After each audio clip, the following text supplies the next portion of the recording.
हेमंत सोरेन आज अकेले लेंगे शपथ। मंत्रिमंडल का विस्तार बाद में राहुल गांधी, शरद पवार, ममता बनर्जी सहित 10 पार्टियों के 18 नेता होंगे शामिल। हाल ही में संपन्न विधानसभा चुनाव में शानदार जीत कर सत्ता में वापस हुए झारखंड मुक्ति मोर्चा के कार्यकारी अध्यक्ष हेमंत सोरेन आज गुरुवार को एक बार फिर मुख्यमंत्री पद की शपथ लेंगे। मोरहाबादी मैदान में शाम 4 बजे से समारोह आरंभ होगा। हेमंत सोरेन चौथी बार राज्य के सीएम बनने का रिकॉर्ड कायम करेंगे। राज्यपाल संतोष कुमार गंगवार उन्हें पद एवं गोपनीयता की शपथ दिलाएंगे। समारोह में बड़ी संख्या में समर्थकों के जुटने का अनुमान है। इसके अलावा लोकसभा में नेता प्रतिपक्ष राहुल गांधी समेत कई राज्यों के मुख्यमंत्री और पार्टियों के प्रमुख समारोह का साक्षी बनेंगे। मुख्यमंत्री हेमंत सोरेन और उनकी पत्नी कल्पना सोरेन ने दिल्ली जाकर प्रधानमंत्री नरेंद्र मोदी और केंद्रीय गृह मंत्री अमित शाह को भी समारोह में शामिल होने का न्योता दिया है। इधर विधायकों की शपथ के बाद मंत्रिमंडल की शपथ होगी। शपथ ग्रहण समारोह में 10 पार्टियों के 18 बड़े नेता शामिल होंगे। प्रदेश कांग्रेस प्रभारी गुलाम अहमद मीर ने मीडिया को बताया कि मंत्रिमंडल का विस्तार बाद में होगा। दरअसल माले ने अब तक सरकार में शामिल होने पर फैसला नहीं लिया है, इसलिए 29 नवंबर को बैठक बुलाई गई है। यह भी हेमंत की अकेले शपथ लेने का कारण माना जा रहा है। आज हेमंत सोरेन के शपथ ग्रहण समारोह में लोकसभा में नेता प्रतिपक्ष राहुल गांधी, एनसीपी के अध्यक्ष शरद पवार, बंगाल के मुख्यमंत्री ममता बनर्जी, मेघालय के मुख्यमंत्री के संगमा, पंजाब के मुख्यमंत्री भगवंत मान, हिमाचल के मुख्यमंत्री सुखविंदर सिंह, भाकपा माले के महासचिव दीपांकर भट्टाचार्य, दिल्ली के पूर्व मुख्यमंत्री अरविंद केजरीवाल, शिवसेना के अध्यक्ष उद्धव ठाकरे समेत कई जो है नेता शामिल होंगे। शपथ ग्रहण समारोह स्थल का औचक निरीक्षण करने पहुंचे हेमंत सोरेन और कल्पना सोरेन 28 नवंबर यानी आज गुरुवार को मोरहाबादी मैदान में शाम 4 बजे से हेमंत सोरेन का मुख्यमंत्री पद के लिए शपथ ग्रहण कार्यक्रम है। आज देश के कोने कोने से आने वाले मेहमानों की सुरक्षा तथा अन्य व्यवस्था को लेकर मुख्यमंत्री हेमंत सोरेन बुधवार शाम अपनी पत्नी कल्पना सोरेन के साथ मोरहाबादी मैदान का औचक निरीक्षण करने पहुंचे। उन्होंने वहां मौजूद अधिकारियों को जरूरी निर्देश भी दिए। हेमंत सोरेन के शपथ ग्रहण समारोह में आज इंडिया गठबंधन के बड़े नेताओं के शामिल होने की सूचना है, जिसे लेकर सुरक्षा के पूरे इंतजाम को हेमंत सोरेन खुद देखने गए थे। आज के समारोह में लगभग 1 लाख लोगों के आने का अनुमान लगाया जा रहा है। सुरक्षा व्यवस्था को देखते हुए आज गुरुवार को 4000 पुलिस कर्मियों की तैनाती मोरहाबादी मैदान में की गई है। इसके अलावा आज ट्रैफिक नियम में भी बदलाव किया गया है। खूंटी में जघन्य हत्याकांड, शारीरिक संबंध बनाया फिर गर्लफ्रेंड के किए 50 टुकड़े। बॉयफ्रेंड के साथ लिव इन में थी, दूसरी लड़की से संबंध बनाने पर हुआ झगड़ा। झारखंड के खूंटी में एक खौफनाक घटना सामने आई है। बॉयफ्रेंड ने गर्लफ्रेंड को 50 टुकड़ों में काटकर फेंक दिया। मामले का खुलासा तब हुआ जब कुत्ता लड़की की बॉडी के पार्ट को खा रहा था। गाँव वालों ने देखा तो पुलिस को सूचना दी। बॉयफ्रेंड ने यह हत्या इसलिए की क्योंकि वो दूसरी लड़की से उसके संबंध का विरोध कर रही थी। पुलिस के अनुसार बॉयफ्रेंड ने हत्या से पहले लड़की के साथ संबंध बनाया था। उसके बाद उसके गले को उसके ही दुपट्टे से घोंट दिया। मरने के बाद उसके बॉडी के 50 टुकड़े किए और घर से 500 मीटर दूर जंगल में जाकर फेंक दिया। पुलिस को अब तक बॉडी का पूरा पार्ट नहीं मिला है। फिलहाल लड़की का सिर, 2 हाथ की हड्डी और बाल मिले हैं। पुलिस ने आरोपी बॉयफ्रेंड को गिरफ्तार कर लिया है। घटना खूंटी में जरियागढ़ थाना क्षेत्र के भगवान 5 टोंगरी की है। पुलिस को यहां 24 नवंबर को लड़की के शरीर के कुछ टुकड़े, उसका फटा हुआ आधार कार्ड व बैंक पासबुक मिला था। इसके बाद लड़की की पहचान की गई। पुलिस ने ग्रामीणों से पूछताछ शुरू की तो लड़की के प्रेमी के बारे में पता चला। पुलिस ने 26 नवंबर को प्रेमी से कड़ाई से पूछताछ की तो उसने अपना जुर्म स्वीकार कर पूरी घटना बताई। 18 लाख के इनामी नक्सली छोटू की गोली मारकर हत्या, पेट पर सिलाई के निशान। सीआरपीएफ के 14 जवानों के मर्डर में था शामिल।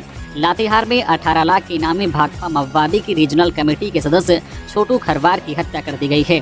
बुधवार सुबह छिपादोहर थाना क्षेत्र की चुंगरू पंचायत के नावाडी गांव के भीम पांव जंगल से उसका शव बरामद किया गया।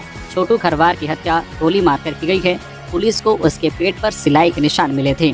पुलिस को आशंका थी कि आरोपियों ने छोटू खरवार के पेट को चीरकर उसमें बम प्लांट किया है। हालांकि 7 घंटे की लंबी जांच के बाद बम नहीं मिला। तब शाम 5 बजे पुलिस ने बॉडी पोस्टमार्टम के लिए भेजा। पुलिस को संदेह है कि नक्सलियों के आपसी विवाद और लेवी के बंटवारे को लेकर यह हत्या की गई है। छोटू पर झारखंड पुलिस ने 15 लाख जबकि एनआईए ने 3 लाख रुपए का इनाम घोषित कर रखा था। छोटू खरवार उर्फ छोटू जी उर्फ सुजीत जी शिकित एरहंज लातेहार का रहने वाला था। उसके खिलाफ लातेहार, पलामू, गढ़वा, लोहरदगा, गुमला समेत कई अन्य जिलों के थानों में नक्सली संगठन की तरफ से की गई हत्या, आगजनी, गोलीबारी, विस्फोट समेत 100 से अधिक मामले दर्ज हैं। 2013 में लातेहार में आईडी विस्फोट में सीआरपीएफ के 14 जवान शहीद हुए थे। इस मामले में भी छोटू खरवार का नाम शामिल था। हेमंत सरकार के शपथ ग्रहण समारोह में ट्रैफिक को देखते हुए राजधानी के स्कूल आज 28 नवंबर को रहेंगे बंद। आज गुरुवार को सीएम का शपथ ग्रहण समारोह मोरहाबादी रांची में आयोजित होना है।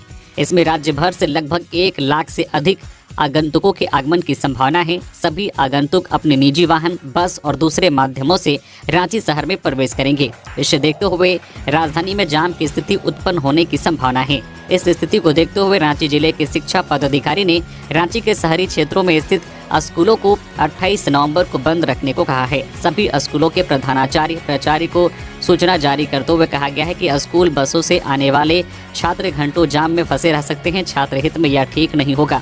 इस संबंध में अनेक अभिभावकों ने भी फोन कर स्कूल बंद रखे जाने की अपील की है। ऐसे में जाम की स्थिति से बचने को 28 नवंबर को स्कूल बंद रहेंगे। हेमंत सोरेन पहुंचे रिम्स, इलाजरत बिरसा मुंडा के वंशज मंगल मुंडा से मुलाकात की। कार्यकारी मुख्यमंत्री हेमंत सोरेन ने बुधवार को रांची स्थित रिम्स पहुंचकर सड़क दुर्घटना में घायल भगवान बिरसा मुंडा के वंशज मंगल मुंडा से मुलाकात की और उनके स्वास्थ्य के बारे में जानकारी ली। हेमंत इस दौरान मंगल मुंडा के परिजनों से भी मिले। मौके पर उपस्थित डॉक्टर्स को मंगल मुंडा के स्वास्थ्य की निरंतर मॉनिटरिंग और उत्तम स्वास्थ्य सुविधा प्रदान करने का निर्देश दिया। बता दें कि भगवान बिरसा मुंडा के परपोते मंगल मुंडा सड़क दुर्घटना में घायल हो गए थे। उनको 25 नवंबर को रिम्स में एडमिट किया गया है। उनके सिर में गंभीर चोट लगी है। रिम्स के न्यूरो सर्जरी विभाग की टीम द्वारा उनका ऑपरेशन किया गया है। झारखंड में चक्रवाती तूफान का दिखेगा असर। आज 28 नवंबर को कैसा रहेगा मौसम का मिजाज। झारखंड में ठंड ने असर दिखाना शुरू कर दिया है। अब राज्य में चक्रवाती तूफान का असर दिखेगा। 3 दिसंबर तक सुबह में कोहरा या धुंध और इसके बाद आंशिक बादल छाए रहेंगे। मौसम शुष्क रहेगा। आज 28 नवंबर यानी गुरुवार के मौसम के मिजाज की बात करें तो सुबह में हल्के से मध्यम दर्जे का कोहरा रह सकता है या धुंध रह सकती है। इसके बाद आसमान में आंशिक बादल छाए रह सकते हैं। रांची के आसपास के इलाकों का मौसम भी कुछ इसी तरह रहने का अनुमान है। झारखंड में पारा गिरने से कनकनी बढ़ी है। पश्चिम बंगाल की खाड़ी में डीप डिप्रेशन बनने से चक्रवाती तूफान का असर झारखंड में दिखेगा। वरिष्ठ मौसम वैज्ञानिक अभिषेक आनंद ने जानकारी दी है कि आने वाले 2 से 3 दिनों में न्यूनतम तापमान में कोई बड़ा बदलाव नहीं दिखेगा। इसके बाद उसमें 2 से 3 डिग्री की बढ़ोतरी दिखेगी। अधिकतम तापमान की बात करें तो 2 से 3 दिनों में इसमें भी कोई बड़ा बदलाव नहीं दिखेगा। इसके बाद उसमें 2 डिग्री तक की गिरावट दिख सकती है। झारखंड में महंगी होगी बिजली, तैयार हो रहा प्रस्ताव। झारखंड में बिजली महंगी करने का प्रस्ताव तैयार हो रहा है।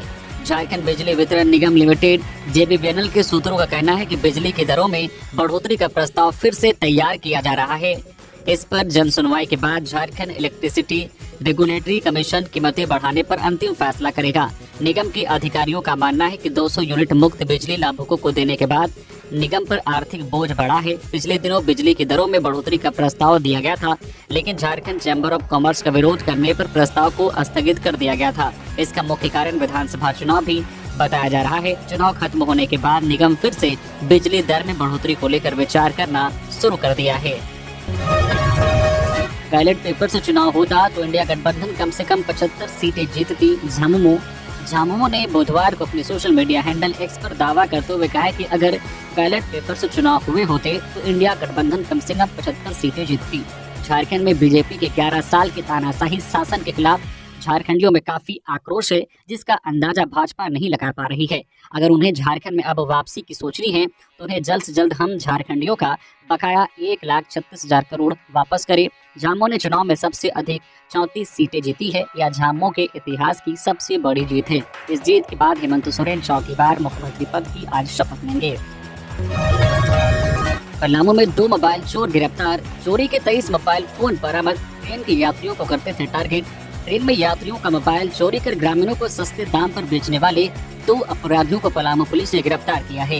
हुसैनाबाद थाना की टीम ने इनके पास से चोरी के 23 मोबाइल फोन बरामद किया है। हुसैनाबाद थाना के देवरी खुर्द गांव का रहने वाला उपेंद्र कुमार मेहता अपने दोस्त अशोक पासवान के साथ मोबाइल चोरी कर बेचने का काम करता था। हुसैनाबाद के पुलिस इंस्पेक्टर सुरेश मंडल ने बताया है कि मोबाइल चुराने के लिए दोनों अपराधी ट्रेन के यात्रियों को टारगेट करते थे। पुलिस को पता लगा था कि चोरी के मोबाइल के साथ उपेंद्र अपने घर पर है। इसी सूचना पर पुलिस ने उसे घर से गिरफ्त में ले लिया। घर की तलाशी में 18 मोबाइल फोन बरामद हुआ। उपेंद्र ने चोरी में अपने एक दोस्त अशोक पासवान के भी शामिल होने की बात बताई। उपेंद्र की निशानदेही पर अशोक को गिरफ्तार किया गया। अशोक के पास से भी 5 मोबाइल फोन मिला है। इंस्पेक्टर सुरेश मंडल ने बताया है कि पुलिस ने दोनों से पूछताछ किया। चोरों ने आसपास के क्षेत्रों के अलावा ट्रेनों में मोबाइल फोन चोरी करने की बात स्वीकार की है। चुनावी समर में हार के बाद बीजेपी संगठन में फेरबदल के आसार। झारखंड विधानसभा चुनाव में हार का सामना करने के बाद भारतीय जनता पार्टी ने हार के लिए जिम्मेदार पार्टी नेताओं को संगठन के महत्वपूर्ण पदों से आउट करने की तैयारी शुरू कर दी है।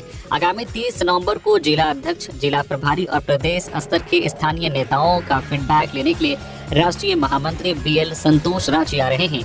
प्रदेश भाजपा कार्यालय में समीक्षा बैठक के बाद आगामी 3 दिसंबर को दिल्ली के केंद्रीय नेतृत्व के समक्ष बैठक होगी, जिसमें संगठन के कामकाज और चुनाव परिणाम की समीक्षा की जाएगी। इसके बाद विधानसभा चुनाव में पार्टी की हुई करारी हार और इसके लिए जिम्मेदार नेताओं पर गाज गिरने की संभावना है। पार्टी के शीर्ष नेतृत्व के कड़े रुख से संभावना यह जताई जा रही है कि आने वाले समय में संगठन में बड़े पैमाने पर फेरबदल होगा, जिसके तहत प्रदेश अध्यक्ष से लेकर संगठन महामंत्री तक बदले जा सकते हैं। नेमरा पहुंचे हेमंत सोरेन, दादा सोबरन मांझी के शहादत समारोह में हुए शामिल। लोगों को शपथ ग्रहण समारोह का दिया निमंत्रण। झारखंड विधानसभा चुनाव 2024 में सबसे अधिक 34 सीटें हासिल कर झामुमो ने ऐतिहासिक जीत हासिल की है। झामुमो का यह अब तक का सर्वश्रेष्ठ प्रदर्शन है। हेमंत सोरेन पत्नी कल्पना सोरेन के साथ पैतृक गांव नेमरा पहुंचे। कार्यकर्ताओं ने भव्य स्वागत किया। बता दें कि आज गुरुवार 28 नवंबर को चौथी बार हेमंत सोरेन सीएम पद की शपथ लेंगे। इससे पहले बुधवार को दिशोंग गुरु शिबू सोरेन के पिता और हेमंत सोरेन के दादा सोबरन मांझी का शहादत दिवस था।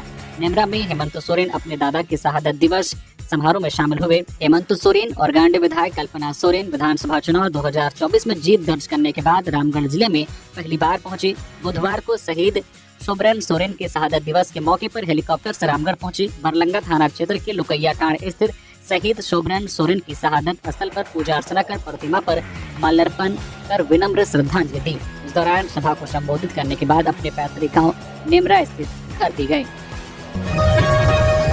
सरायकेला में डूबने से 3 की मौत, 2 अलग अलग हादसों में गई जान। तालाब और नदी में डूबने से हुआ हादसा।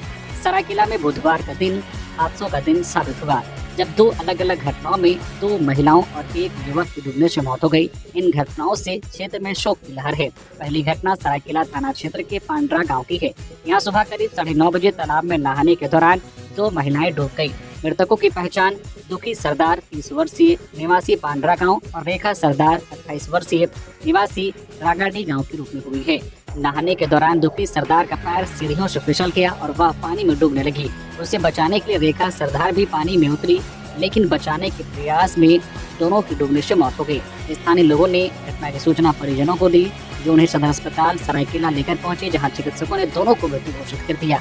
इधर दूसरी घटना सरायकेला की खरकई नदी के जगन्नाथ घाट पर हुई, जहाँ सुबह करीब 8:30 बजे के आसपास 32 वर्षीय आशीष कमिला की डूबने से मौत हो गई। नहाने के दौरान आशीष को अचानक मिर्गी का दौरा पड़ा, जिससे वह नदी में गिर गया। उस समय घाट पर कोई मौजूद नहीं था, जिसके चलते वह डूब गया। सूचना मिलने पर पुलिस ने मौके पर पहुंचकर शव को पोस्टमार्टम के लिए भेज दिया।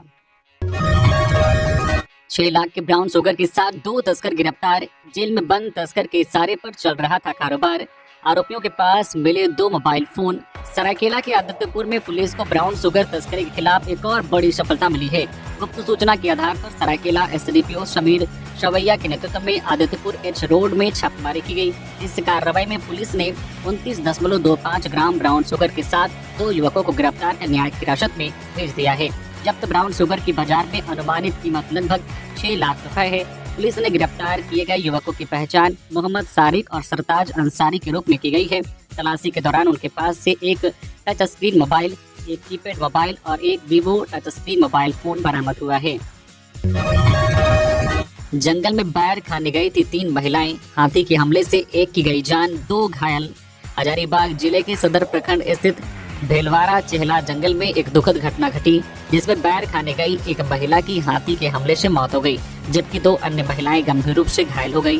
मृतक महिला की पहचान पूनम देवी पिता नरेश तोरी के रूप में की गई है, जबकि घायल महिलाओं में रोशनी और पिंकी कुमारी शामिल हैं। उन्हें शेख भिखारी मेडिकल कॉलेज अस्पताल में भर्ती कराया गया है।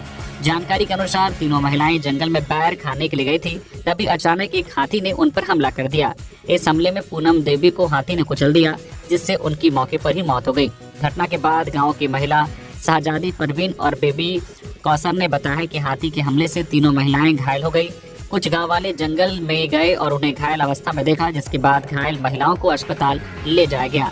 घटना की जानकारी मिलने पर पूर्वी वन क्षेत्र के डीएफओ विकास उज्ज्वल ने घटना की पुष्टि की और कहा कि मृतक के परिजनों को तत्काल 25,000 रुपए की मुआवजा राशि दी जाएगी। इसके अलावा सरकारी प्रावधानों के तहत मृतक के परिवार को 3,75,000 रुपए मुआवजे के रूप में दिए जाएंगे। घायलों को भी मुआवजा देने की प्रक्रिया की जा रही है। डीएफओ ने ग्रामीणों से अपील की है कि यदि कोई हाथी गांव में प्रवेश करता है तो इसकी तत्काल सूचना वन विभाग को दी जाए, ताकि समय रहते सुरक्षा उपाय किए जा सके। बाबूलाल मरांडी ने केंद्रीय नेतृत्व से की प्रदेश अध्यक्ष पद से इस्तीफे की पेशकश। भाजपा के प्रदेश अध्यक्ष और पूर्व सीएम बाबूलाल मरांडी ने अपने पद से इस्तीफा देने का मन बना लिया है। कहा जा रहा है कि इस संबंध में उन्होंने केंद्रीय नेतृत्व से भी प्रदेश अध्यक्ष पद से इस्तीफा देने की पेशकश की है। नाम नहीं बताने की शर्त पर पार्टी के नेताओं ने कहा है कि बाबूलाल ने विधानसभा चुनाव में पार्टी के हार की नैतिक जिम्मेदारी ली है। उनके रहते झारखंड में भाजपा की करारी हार हुई है। इसके बाद बाबूलाल मरांडी ने अपने पद से इस्तीफे की पेशकश की है। नैतिक जिम्मेदारी लेते हुए पद छोड़ने का संदेश केंद्रीय नेतृत्व को दे दिया है। झारखंड विधानसभा चुनाव में भाजपा राज्य की 81 में केवल 21 सीटों पर ही सिमट गई। पार्टी का टारगेट यहां बहुमत हासिल करते हुए झारखंड में सरकार बनाने का था, जबकि यह लक्ष्य से बहुत दूर रह गई। पिछले विधानसभा चुनाव 2019 में पार्टी को 25 सीटें मिली थी और इस बार यह 21 हो गई। रद्द हुई चौकीदार बहाली की दौड़ को लेकर बवाल, अभ्यर्थियों ने शुरू किया आंदोलन। पलामू में चौकीदार बहाली को लेकर एक बार फिर से बवाल शुरू हो गया है। यहाँ पर चौकीदार बहाली के लिए हुई दौड़ को रद्द कर दिया गया है। अब दौड़ की प्रक्रिया 30 नवंबर को फिर से होगी। पलामू में चौकीदार के 155 पदों पर नियुक्ति के लिए विज्ञापन निकाला गया था। विज्ञापन में अनुसूचित जाति के पद के लिए आरक्षण को 0 किया गया था और बाद में पूरा मामला हाईकोर्ट में चला गया। इस मामले में बहाली की प्रक्रिया जारी की गई थी और 29 सितंबर को बहाली की दौड़ का आयोजन किया गया, मगर 25 नवंबर को चौकीदार बहाली की दौड़ की प्रक्रिया को रद्द किया गया। बहाली की प्रक्रिया रद्द करने के बाद सफल हुए अभ्यर्थियों ने आंदोलन शुरू कर दिया है। दौड़ में सफल होने वाले अभ्यर्थी अरुण कुमार ने बताया है कि उनके साथ नाइंसाफी हो रही है। एक बार बोला गया कि किसी प्रकार की बहाली में गड़बड़ी नहीं हुई है और दूसरी बार दौड़ की प्रक्रिया को रद्द किया गया है। उन्होंने कहा है कि वे सब एकजुट हैं और आंदोलन करेंगे। याद हो कि 29 सितंबर के जिस बहाली के दौड़ का आयोजन किया गया था उसमें 215 अभ्यर्थी सफल हुए थे। मंत्री बेबे देवी ने सुरक्षा गार्डों को किया वापस, जताया आभार।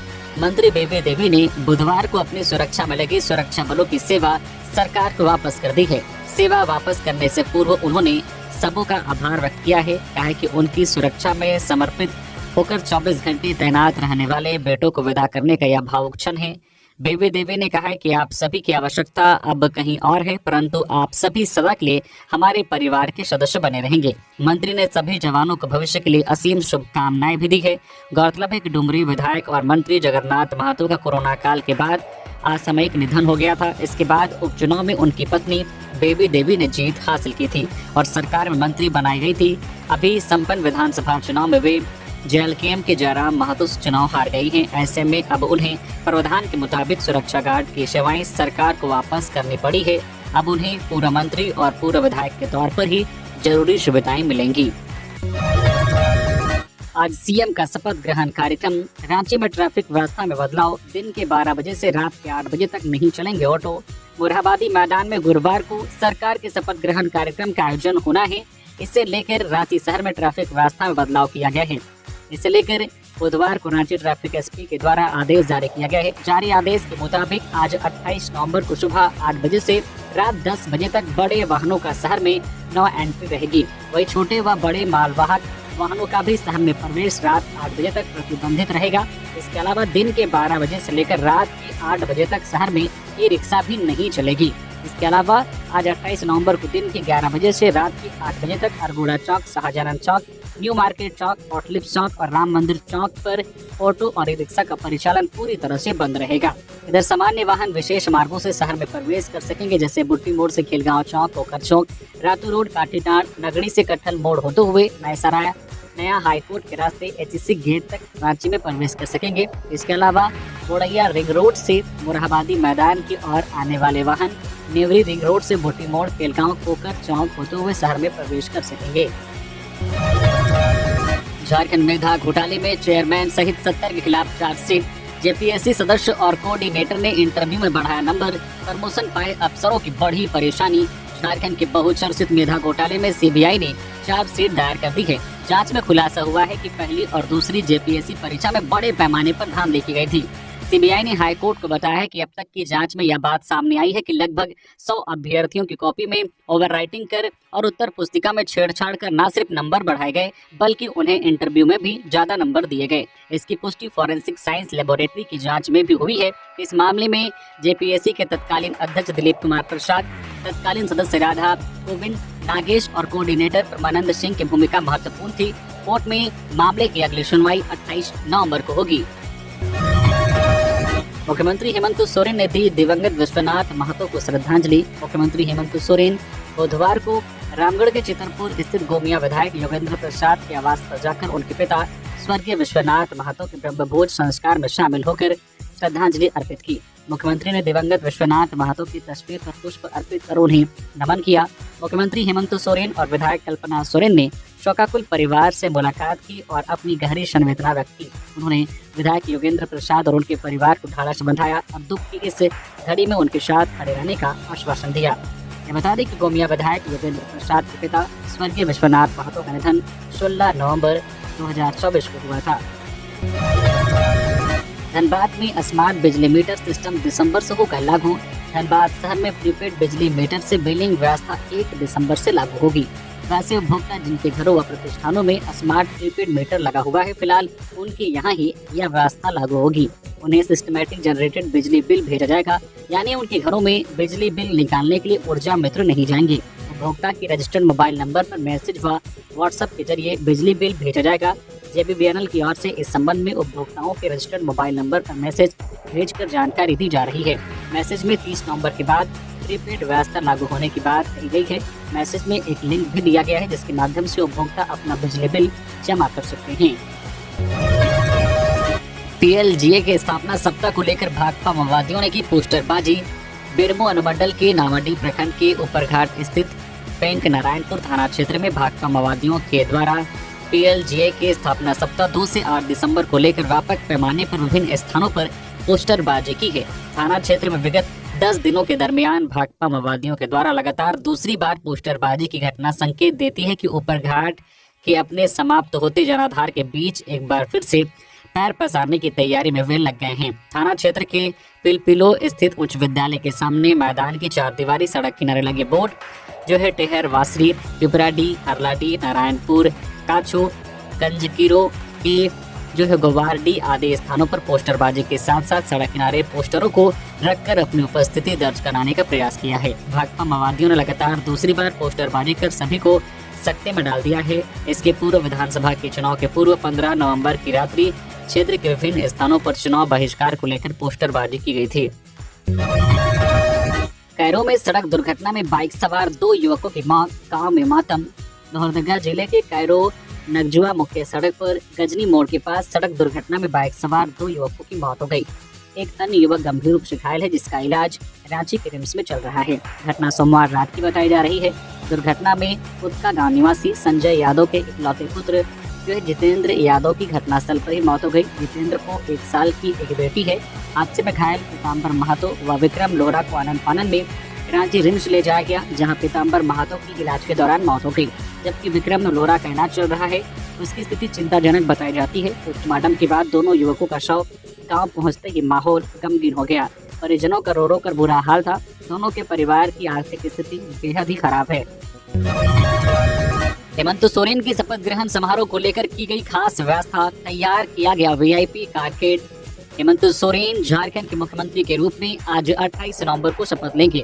मुख्यमंत्री के शपथ ग्रहण समारोह को भव्य बनाने के लिए और आने वाले वीआईपी गेस्ट के लिए विशेष तैयारी की गई है। सभी वीआईपी गेस्ट के लिए स्पेशल कारकेड तैयार किया गया है, जिसके माध्यम से वीआईपी अतिथियों को सुरक्षित समारोह स्थल तक लाया जाएगा। हेमंत सोरेन के शपथ ग्रहण समारोह में शामिल होने के लिए आने वाले अतिथि विशिष्ट अतिथियों को प्रोटोकॉल के अनुसार सारी सुविधाएं समय पर मिले, इसकी पूरी तैयारी कर ली गई है। शपथ ग्रहण समारोह में शिरकत करने आने वाले राजकीय अतिथियों की आगवानी, उनके ठहरने, समारोह स्थल तक जाने से लेकर उनकी विदाई तक की फुल प्रूफ तैयारी की गई है। राज्य पुलिस लाइन में 500 से ज्यादा वाहनों को वीआईपी गेस्ट के लिए तैयार रखा गया है। सभी चिन्हित राजकीय अतिथि विशेष सुरक्षा में रहेंगे और रांची आने और यहां से लौटने तक उनकी सुविधा का ध्यान रखने की पूरी तैयारी की गई है। वहीं दक्षिण भारत से आने वाले अतिथियों को भाषाई दिक्कत का सामना नहीं करना पड़े, इसलिए अंग्रेजी बोलने समझने वाले अधिकारियों को जिम्मा सौंपा गया है। झारखंड में जल्द होगी सिपाहियों की बम्पर बहाली, कितने सीटों के लिए होगी दौड़। झारखंड में जल्द ही आरक्षी के पदों पर बहाली की प्रक्रिया दोबारा शुरू की जाएगी। पुलिस मुख्यालय ने इसकी तैयारी शुरू कर दी है। इसके लिए 2 पैमानों का इस्तेमाल किए जाने की उम्मीद है।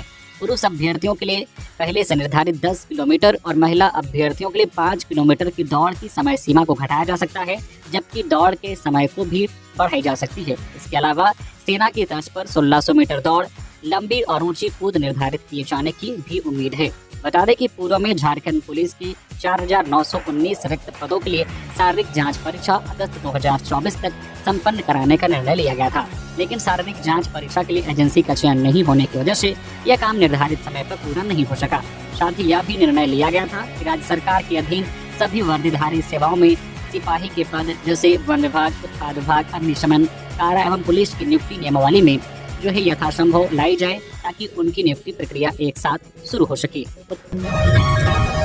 हेमंत सोरेन ने शहीद सोबरन सोरेन के शहादत दिवस पर दी श्रद्धांजलि, आज लेंगे सीएम पद की शपथ।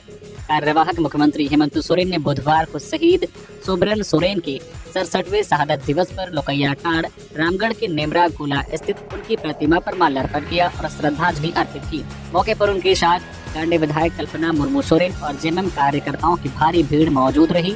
बता दें कि इस विधानसभा चुनाव में झामुमो ने सबसे अधिक 34 सीटें जीती है। यह झामुमो के इतिहास की सबसे बड़ी जीत है। वहीं इंडिया गठबंधन को कुल 56 सीटें मिली है। इस जीत के बाद हेमंत सोरेन चौथी बार मुख्यमंत्री पद की शपथ लेंगे। शपथ ग्रहण समारोह आज 28 नवंबर को रांची के मोरहाबादी मैदान में होगा। सीएम हेमंत सोरेन के शपथ ग्रहण समारोह में दिखेगी सोहराई पेंटिंग। मोरहाबादी मैदान में सीएम शपथ ग्रहण समारोह की तैयारी जोरों शोरों से चल रही है। कई दिग्गज गेस्ट भी इस कार्यक्रम में आज मौजूद होंगे, लेकिन इसके साथ ही कार्यक्रम में झारखंड की पारंपरिक पेंटिंग भी देखने को मिलेगी। दरअसल मुख्य स्टेज के सामने सोहराई पेंटिंग बनाई गई है, जो विधायक, सांसद समेत आम लोगों को अपनी ओर आकर्षित करेगा। ये पेंटिंग 3 स्थानों पर बनाया गया है। पहला वीआईपी लोगों की एंट्री द्वार के सामने बनाया गया है, जिसमें आदिवासियों के पर्व त्योहार में कोढ़ा नृत्य करते दिखाया गया है। दूसरी पेंटिंग मुख्य स्टेज के सामने चित्रित किया गया है, जिसमें प्राकृतिक सौंदर्य की तस्वीर देखेगी। इसके साथ ही जनजातियों के संग हरा भरा पेड़ भी पेंटिंग में बनाया गया है। इसमें हाथी, हिरन, पशु, हरा भरा पेड़ पौधा, मछली, गाय, सांप, पक्षी बनाया गया है। बिरसा मुंडा के परपोते का रिम्स के न्यूरो सर्जरी विभाग की टीम ने किया सफल ऑपरेशन। धरती आबा बिरसा मुंडा के परपोते के सिर में लगी गंभीर चोट का इलाज रिम्स में जारी है। रिम्स के न्यूरो सर्जरी विभाग की टीम के द्वारा उनका सफल ऑपरेशन किया जा चुका है। हालांकि अभी भी उनकी स्थिति संवेदनशील है। इसे देखते हुए डॉक्टर की टीम उनके स्वास्थ्य पर नजर रखे हुए ही सीएम हेमंत सोरेन भी रिम्स पहुंचे और उनका हालचाल लिया। याद हो कि धरती आबा भगवान बिरसा मुंडा के परपोते मंगल मुंडा 25 नवंबर को कुमती के पास एक दुर्घटना का शिकार हो गए थे। इस दौरान उनके सिर में काफी गंभीर चोट लगी और उन्हें रिम्स लाया गया था। उनके ब्रेन में काफी गंभीर चोट लगी थी और ब्रेन के दोनों तरफ ब्लड क्लॉट हो चुका था। दुर्घटना के कारण काफी रक्त रिसाव भी हो चुका था और उन्हें तत्काल ऑपरेशन की आवश्यकता थी। हथियार के साथ 2 अपराधी गिरफ्तार। रांची के नामकुम थाना क्षेत्र के बेल बगान स्थित एक घर में छापेमारी कर 2 अपराधियों को हथियार के साथ गिरफ्तार किया गया है। गिरफ्तार अपराधियों में अंकित जायसवाल और किशन सोनी शामिल हैं। इनके पास से 7.65 mm का एक पिस्टल, 4 जिंदा गोली, एक अमेरिकन टूरिस्ट बैग, एक स्मार्टफोन और एक आईफोन बरामद किया गया है।